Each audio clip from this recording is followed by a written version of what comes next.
majority of the Russian army is shattered. I mean, its professional army was destroyed in the first 10 to 12 months of this conflict. They're now relying on basic conscripts who have very little training and very little ability to do very much except march forward or sit in trenches. And, with the Western technology and intelligence, that potentially gives Ukraine to get back on the front foot. When they made that Kursk incursion a few months ago, had they had carte blanche, I think, from us to use all our military capability at the time, they could have gone a great deal further. And that Kursk incursion has been a real dagger in Putin's side. I mean, for him, the great sort of, the Peter the Great of the 21st century, the man who's going to restore Greater Russia and the old Soviet Union, to lose some of it, we know that is really, really hurting him. But we should be turning that knife in his side, not allowing him to take it out. Hello and welcome to Frontline from Times Radio. My name is Alex Dibble. I'm Times Radio's Deputy Head of News. Today we are joined by former British Army Colonel and Chemical Weapons Specialist Hamish de Bretton-Gordon. Hamish, thank you very much again for joining Frontline. Thank you very much for having me. I thought we'd start by talking about what has really dominated headlines in the last week or so regarding the Ukraine war, which is the presence of North Korean troops on the ground, on the front lines. What's your assessment of, I suppose, to begin with, why Russia will have turned to North Korea, and then also the potential significance of those troops in the war? Well, I agree. I think the North Koreans coming into the battle space in Ukraine is hugely significant on a number of areas. I think, first of all, it demonstrates how many casualties the Russians are taking. It's very difficult to get very accurate figures, but 1,000 dead a day is probably close to the ball mark. And these are sort of First World War casualty rates. An army even the size of Russia, population even the size of Russia, cannot sustain this level of casualties. So I think, number one, it's sort of illustrating that is absolutely right. Russia is running out of conscripts. And Putin is fully aware that the Afghan invasion back in the 80s fell apart and the Kremlin had to withdraw when too many casualties were taken. And when actually the mothers of Russia marched on the Kremlin, when the sons of the rich and wealthy of Moscow and St. Petersburg started dying in Afghanistan. And it would appear that actually now, the Russians appear to have lost hundreds of thousands. Some figures are plus of 600,000 dead in the war so far. So it is not surprising that actually Putin is very close to having to get those elite children to the battlefield, which he knows will probably precipitate his end. So finding other sources, we know that he's relied on the Chechens and others, but North Korea has never been a part of Russia. It's never been part of the Soviet Union. So it is new to it. And I think what is really concerning is, why is Kim Jong-un, admittedly, Kim Jong-un is another autocratic tyrant, a dictator, but why is he giving up 12,000 or so of his elite soldiers, so we're told, to fight in a war thousands of miles away, which really doesn't have any direct impact on the defense or the security of North Korea? And that is what I think is the big question. And it's pretty clear to me, and I suppose it would be with my background in chemical and nuclear counterterrorism, that the thing that Kim Jong-un wants most is a nuclear capability. He demonstrated 2 weeks ago that he has a intercontinental ballistic missile that he fired 7,000 kilometers, which brings mainland US into range. We know he has failed thus far to put a nuclear warhead, which he undoubtedly has, on such a missile. Now, to me, it's fairly obvious that the quid pro quo in exchange for those 12,000 soldiers is probably the technology to do just that. And that is, a greater threat to, or as great a threat to global security, I would have thought, as the war in Ukraine. So it is hugely important. I think it's a major escalation, but it does present opportunities, I think, for NATO and the West to be able to further support Ukraine. You said that in your mind, you thought it was quite obvious that that would be what Kim Jong-un was wanting in return. On Frontline, a week or so ago, we were speaking to Mick Ryan, the former Australian Army general. He felt that even Vladimir Putin would not want to help North Korea, given what kind of man Kim Jong-un is, not want to help North Korea in its quest to become a nuclear power. Is there an element, even in your mind, that would say that Putin would have caution, or in your mind, do you think yes, of course he would, given what he's getting in return? Well, I tend to agree with a lot of what Mick Ryan says. He's a good commentator, but unfortunately, I think in this case that might not be correct. I think Putin is desperate. He has relied on North Korea for thousands, if not millions, of rounds of artillery ammunition. He's relied on them for a lot of missile technology. Now, when it comes to manpower, these are 12,000 humans that are being basically put into the meat grinder in Kursk and the Donbass. These are people who are coming from, the warm Far East into a, European winter, into a Russian winter. I mean, you look at the pictures coming out of Kursk and eastern Ukraine today, heavy snow falling. We know that these North Korean soldiers, although some people are saying they're special forces, well, not in any special forces I've come across. We know that they are pretty badly equipped, probably not very well trained. They're being given Russian uniform to wear, which really gets them directly in the sights. And I don't suppose they've had any cold weather training at all. They're already rumours of them handing themselves in at the first opportunity, and they're starting to be killed. So, this to me is an absolutely massive ask. And Kim Jong-un, whatever he might be, whatever great tyrant he might be, I don't think he would give over so much without so much coming the other way, because he is of the same, he's the same sort of personality is probably the wrong word of Putin. So yeah, I mean, that is the ultimate thing to him. And I think also we must not forget the Iranians in all of this. The Iranians have also given a lot of missiles and a lot of drones, the Shahid drone that we're hearing over 300 being fired over the weekend to Moscow. So, what is Iran getting in return? We know, a bit like Kim Jong-un, the mullahs, the ayatollahs in Tehran are desperate for a nuclear capability. And to me, that is the only thing Putin has to offer. Of course, maybe cheap hydrocarbons, but the Iranians don't need those. They've got, bags of it themselves. And North Korea, again, it's not a huge issue for them. So to me, the only thing Kim Jong-un would do this for would be for nuclear know-how. So I think that is the assumption we must make. And that is the assumption that our leaders must make their future decisions on.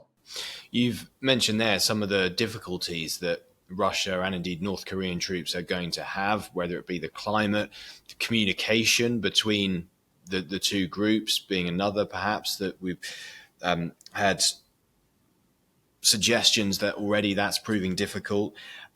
If there are so many difficulties in integrating North Korean troops into a Russian offensive, then why do you think the Secretary General of the UN, Antonio Guterres, says that the West should be very concerned about their presence there? Is it a significant boost to Russia, or is it not? Well, I think it's a significant escalation.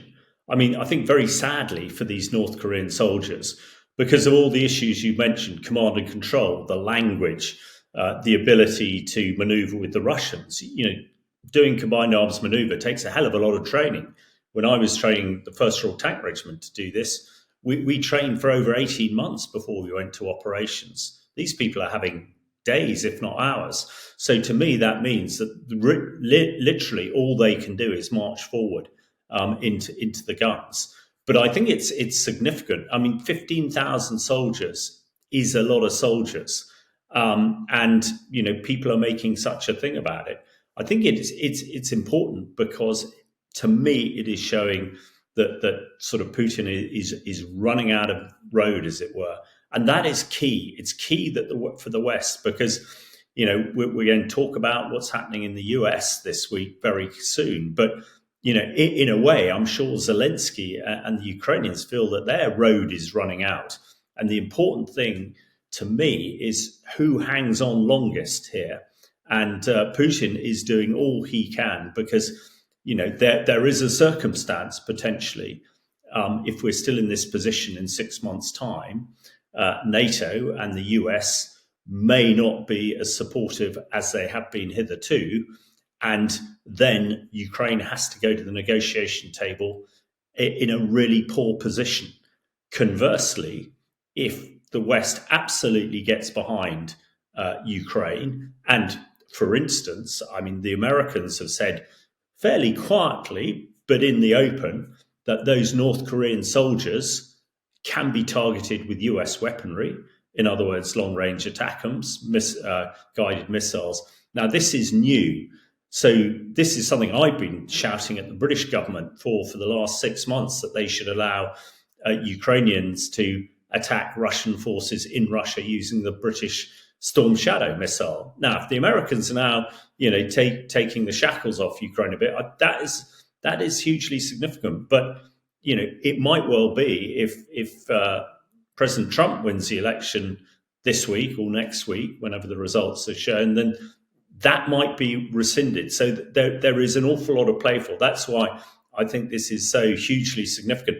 It's more significant in a sort of geopolitical, strategic, military perspective than perhaps tactically on the ground. Because I think tactically on the ground, these North Koreans are going to march towards the Ukrainian trenches and Ukrainian forces and probably get killed even more quickly than their, I say, Russian comrades in inverted commas. So, but from a geopolitical piece, it's much more important, significant, because it brings in, somebody to the battlefield. It maybe NATO is thinking about putting some of its own boots on the ground, as it were, in Ukraine, and this would really give them, not carte blanche, but a reason to do it. So, yeah. Strategically, I think it's hugely significant. Tactically on the ground, sadly, I think it's pretty grim for those North Korean soldiers who are going to be marching in the mud westwards pretty soon. And in terms of where they are marching, I mean, we're led to believe, am I right, the majority of them, if not all of them, are in the Kursk region. So is there any significance to the fact that they are within Russian territory? Well, I don't think so. Not from a sort of military perspective. We know that the Russians are desperately trying to regain that Kursk salient, which Ukraine took, and the Russians have regained quite a lot of land, but actually holding it is a challenge. And I expect that's where the North Koreans will come in. They will regain some land, dig trenches, and stick them in there, and hope that they can hold it. But it's no different from being Kursk is Ukrainian held Russian land, as Crimea is Russian held Ukrainian land. So the Russians might try and sell it that way, and of course their disinformation and propaganda is on a scale that we find very difficult to counter. So that is certainly their reason. They're taking back, Mother Russia's sovereign territory. But in the same way, Ukraine is trying to take back its own territory in the Donbass and Crimea.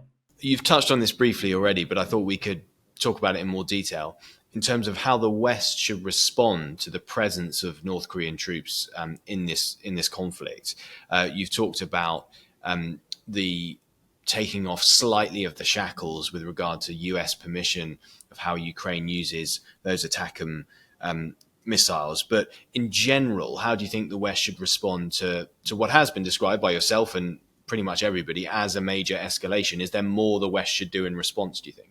Well, it's very difficult because we're talking about a democratic West that is trying to gain advantage over autocratic, tyrannical dictators, as in Putin and Kim Jong Un. So what should be effective? Certainly through the political and diplomatic channels is not, because they don't care.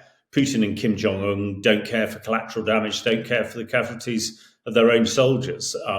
Which as a Western soldier, I find that very, very difficult. But without the morale needed to fight, I think they will get their comeuppance. But I think what it does give is the Western opportunity. We have been prevaricating, I think, in our commitments, and most immediately, it's allowing Ukraine to use Western military capability, missiles, etc., to strike particularly those airfields and missile sites which are launching attacks into Ukraine, and most specifically those attacks aimed at the energy infrastructure. We know that the Russians have hammered that. They hammered it last autumn, and they're hammering it again. And Ukraine is freezing. I don't know the exact figures, but people get light and power about 50% of the time, which in the summer is not so bad, but in the sort of winters they experience in Ukraine is devastating. But if Russia can't launch those attacks, and that's where they're launching it from, a lot of these missiles, whether they've been fired from aircraft or fired from the ground, the maximum have a range between 200, potentially 400 kilometers.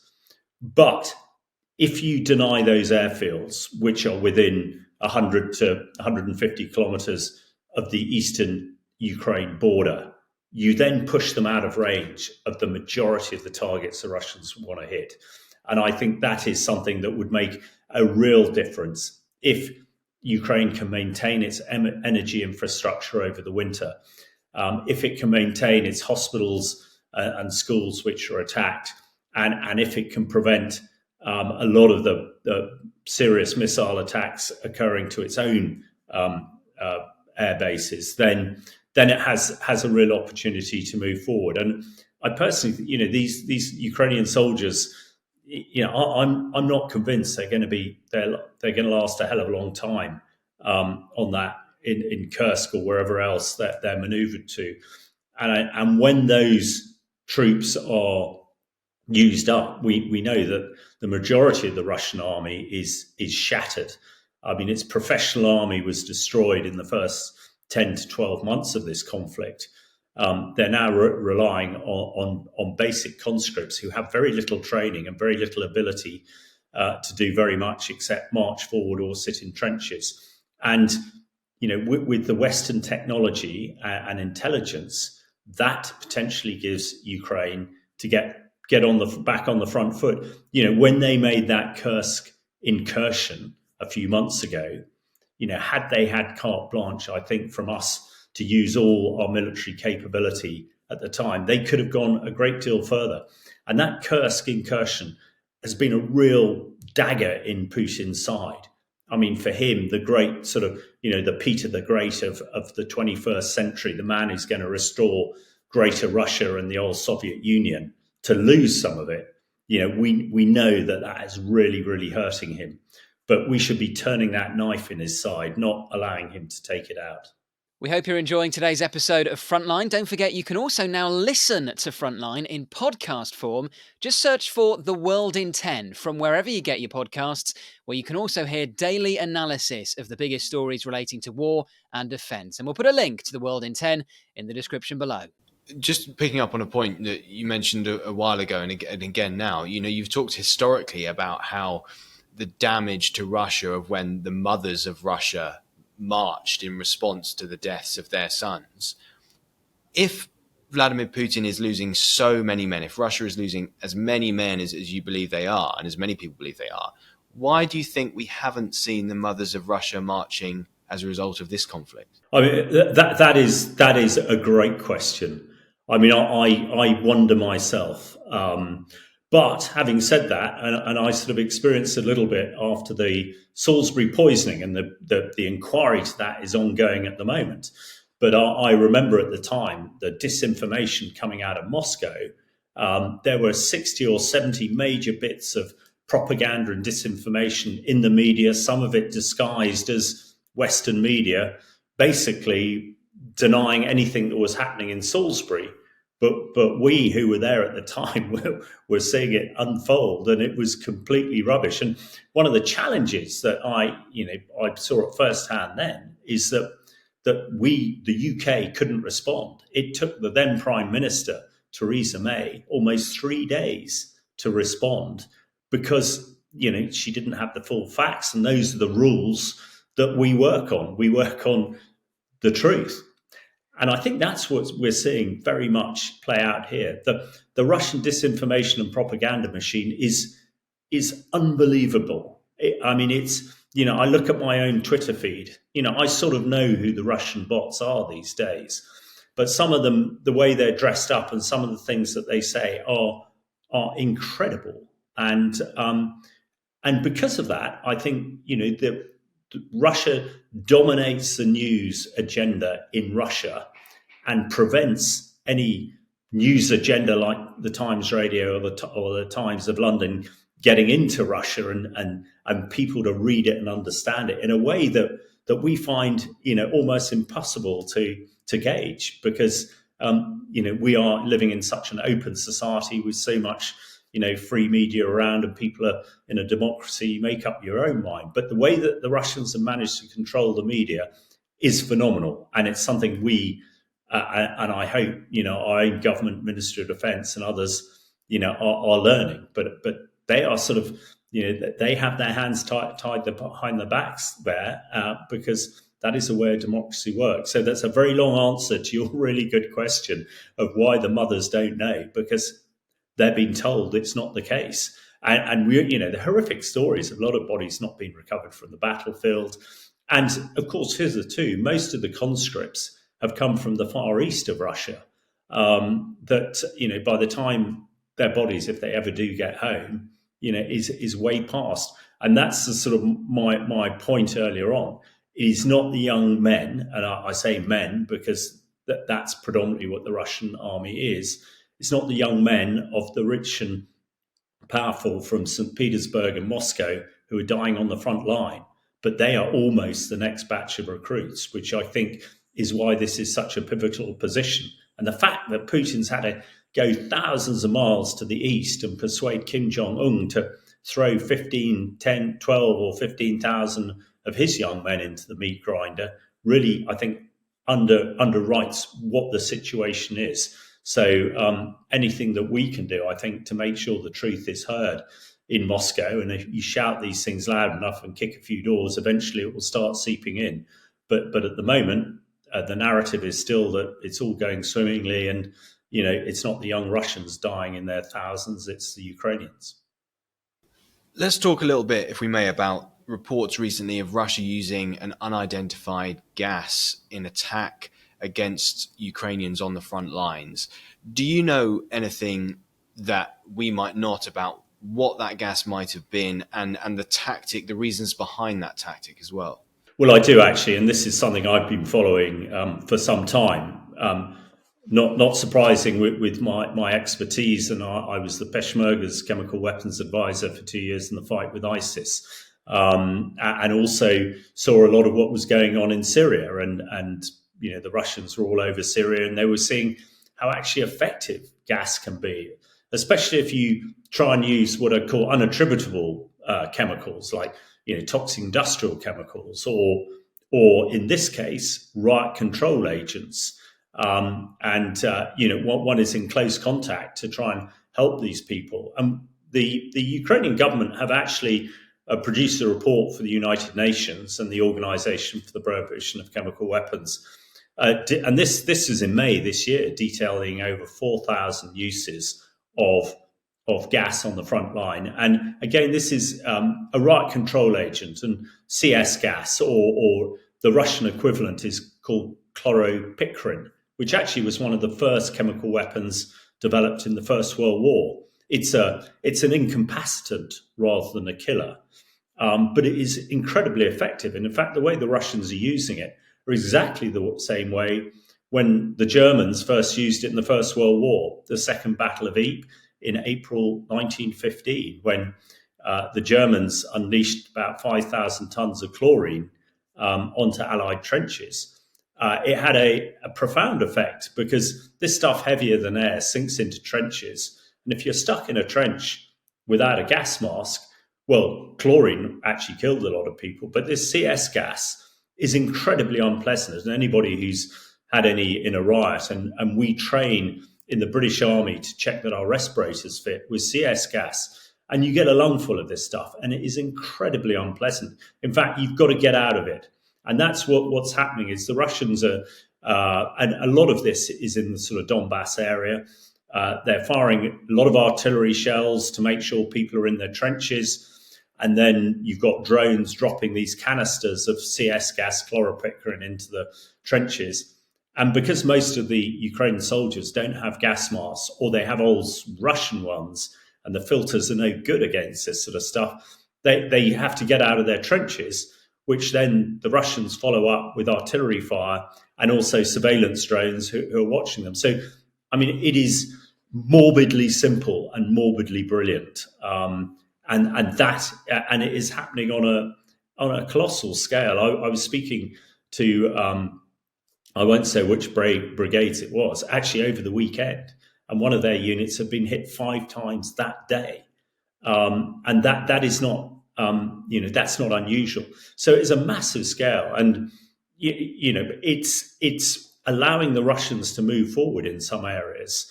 So it is at the moment it is just this stuff. Chloropicrin and riot control agents. I mean, there's a lot of chatter on the front lines that the Russians are using other toxic industrial chemicals like chlorine and ammonia, but I've seen no proof to that at all.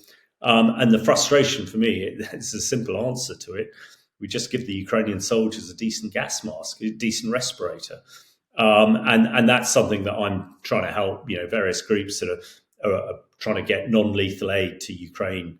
And that would make a difference. But I think the key thing is happening on a big scale. I hark back to the Salisbury poisonings, where I'm speaking to you now in Salisbury, the Russian secret agents used the most deadly chemical man has ever made, called Novichok, a nerve agent. God forbid if the Russians start throwing that stuff around in Ukraine. We're not talking about a few casualties. We're talking potentially thousands and thousands. And to me, the WMD that people should be concerned about in Ukraine is not nuclear. I've called Putin out virtually every day of this war because he's threatened nuclear attack on every day and nothing's happened. But he's really affected a lot of leaders in the West, and even in this country who have held back support to Ukraine because they think Putin's going to fire nuclear weapons at us. I mean, he's absolutely not.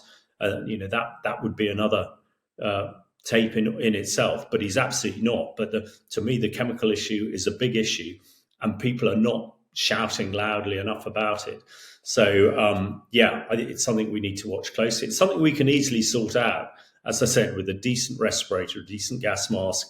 Doesn't take very long to train on these things, but you can imagine if you're being chucked with CS gas in a trench and you've got a mask, you just wait there. This stuff only hangs around for about 5 or 10 minutes. It's not like a sort of a chemical weapon like sarin or Novichok that hangs around for days and months. This is gone very quickly. So if you can hold on while it's happening, you can then fight another day, as it were. So it is a big issue that people really need to get aboard. Your knowledge of what's happening on the ground in Ukraine comes from a variety of sources, but I know you also receive video clips from the front lines, from elsewhere. Have you been sent anything recently that's made you sort of sit up and go, well, wow, that gives me or at least fills in the picture of what's happening, or something new that maybe I wasn't expecting? Well, yes, absolutely. I'm sure like you guys as well. And with all of these things, provenance is so important. It would be naive to think that the Ukrainians are not trying to gain the sort of media advantage too. But certainly we were talking about gas attacks. I mean, the last sort of 7 days, I've been sent a video of these drones dropping these CS gas canisters, and it's very visual, and you can see this stuff moving around. And only over the weekend, another video of a gas attack on a trench, and the picture of the guys in the trench. Most of them have a gas mask. Those who don't are trying the best they can to survive just by putting sort of cloths over their faces. Interestingly, it reminds me of a time in Syria when, again, a lot of attacks were being done on civilians with chlorine and ammonia, and they had no gas mask to deal with it. And I was telling a story. I was running training in Syria about, in the First World War, the Battle of Ypres. People very quickly realised that actually a first field dressing with urea, being crude urine in it, actually works very effectively as a sort of makeshift gas mask. God forbid we're telling the Ukrainians that's the best that we can advise them. But, there are things that you can do. But I think, as I said in the piece earlier on, the use of chemical weapons at this stage, they might be what's called very low level chemical weapons, but they're hugely effective. And if we don't call them out, there is no reason, I don't think, why Putin wouldn't escalate to something far more dangerous. And he's been called out on the nuclear side, and I think he's lost that. Well, hopefully he's lost that card. But as he gets more desperate, I think he will consider more desperate and more dangerous things to try and hold on to what he's got and remain in power as the leader in the Kremlin. And just lastly, we happen to be speaking as America votes on who is going to be the next US president. A lot has been made. I mean, we're not going to go over old ground, but a lot has been made about what Donald Trump has said about the Ukraine conflict and how he would solve it and how quickly he would solve it, et cetera, et cetera. But from what you know of the war, in your mind, what are your fears or maybe your main fear or your main hope as you and I have this conversation of what could happen in the next few months? Well, I think I'd say I'm no great expert on US politics, and I've listened to what both sides have said and what Trump said, and a lot of what he says is for his own public consumption rather than perhaps elsewhere. I'm, having worked in this space, on both sides of the fence, as it were. I'm pretty confident that actually underneath the political level, the military people, the security services, are cracking on and doing their job. I don't think, a bit like this country, whatever Keir Starmer and his team think, actually, what is going on at the sort of tactical and operational level, militarily, and from security service perspective, it isn't going to change. And I think hopefully that is not going to be if Trump is the next president, I don't think he will not have that impact that perhaps some people think he might have the day afterwards.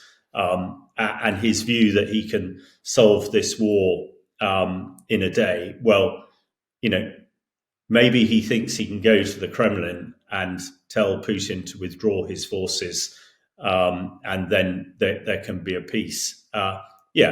If he did that and Putin did that, yeah, sure, he could end the war. But I don't think anybody who looks at this very closely thinks that Putin is just going to withdraw all of his forces from Ukraine because Trump says so.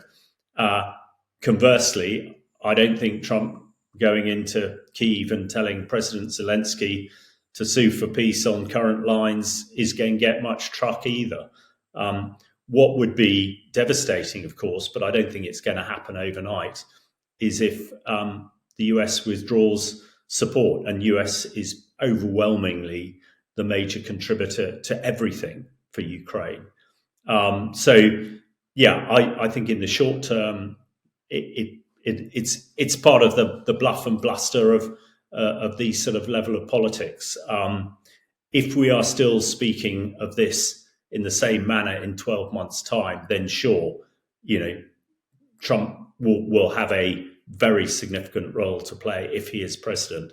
But I think all of us who are deeply involved in this just want, and I'm sure everybody in the world wants this war over as quickly as possible, to with a position that the Ukrainians are happy with, and the rest of Europe is happy with. Because the final thing I'd say here, if Putin is in Ukraine this time next year, perhaps in Kyiv, game's over. That to me is that is war in Europe, because nobody thinks, especially anybody in the Baltic states, that he will stop in Kyiv. And I hope that Sir Keir Starmer and whoever is the new leader of the states absolutely gets this, because nobody, I think, wants another war in Europe. The stakes are high, no doubt about that. Thank you very much, Hamish, again for your analysis and our conversation. Fascinating once again. We appreciate you joining Frontline. Thanks very much for having me. Thank you for watching today's episode of Frontline. For early access to our videos, member-only Q&As and live streams, then sign up for a membership via the link in the description. And for the latest news and breaking stories, listen to Times Radio and follow us at thetimes.com.